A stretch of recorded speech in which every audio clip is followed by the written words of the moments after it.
It likely won't happen this season. Let's be honest, it's not happening this season. But do you think Embiid and Harden can win a title together in Philly in the future? I think they got a good chance. I don't. It's hard. You know, you got Giannis and you got a lot of good teams out there. So I don't know. I think it's going to be Oh, real hard for them to win a title. hold on. Put Darius and Q up on the split screen. You know good and damn well the answer to that question is no. Come on, bro. Come on now. You know, say it, damn it. You got a podcast. Y'all doing big things in the podcast world. You don't hold back then. You ain't going to hold back on first thing. You know good and damn well you can't see Philly winning the title in the near future. Not with all these other teams out here and not with the way that James Harden appears to have lost a step. Come on, D. No, this is a new day and age, and teams be making moves just out the blue, and you never know what move that they gonna make to make Okay. them be Okay. in a contention in the next couple of years. But they do got two good pieces that can start something to win a title. So I just don't want to count them out like that. Well, is James Harden still the same Q?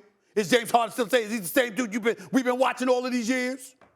Listen, I'm under the mindset that I want to see him. I'm gonna get to me he deserves the grace as much as he's done and who he is and what he's That's putting fair. in the league. To get a off season to get fully healthy and to get fully in shape and to come in the next season and to see how he looks. I'm gonna reserve my opinion on that until I see him coming to Philly Philly if he signs back there or wherever he's at after a full off season where he's getting himself healthy and getting himself in shape. And then if he's still doing some of the same things, then maybe I have to agree with that. But I have to wait till after that.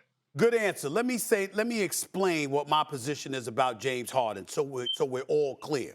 The brother can ball. He ain't no scrub now. We're not saying Right. that. We're just saying that he spoiled us with a standard of greatness on the offensive end of the floor that is rare in the history of the NBA.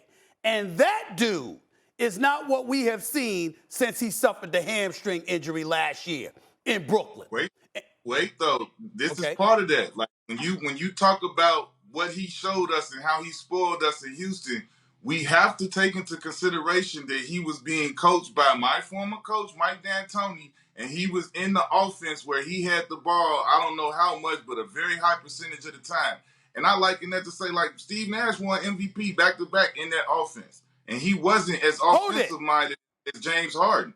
Pause. So what are you saying? Are you saying that if Mike D'Antoni was the coach, that we'd see better offense from James Harden? Is that what you're saying? I'm not going into that. But what I'm saying is that if we're gonna judge him about what he gave us in Houston, we have to look at all the variables that were there. And I know for a fact that was a huge part of it. Anybody who goes and play, look at what Jeremy Lin did under Mike D'Antoni.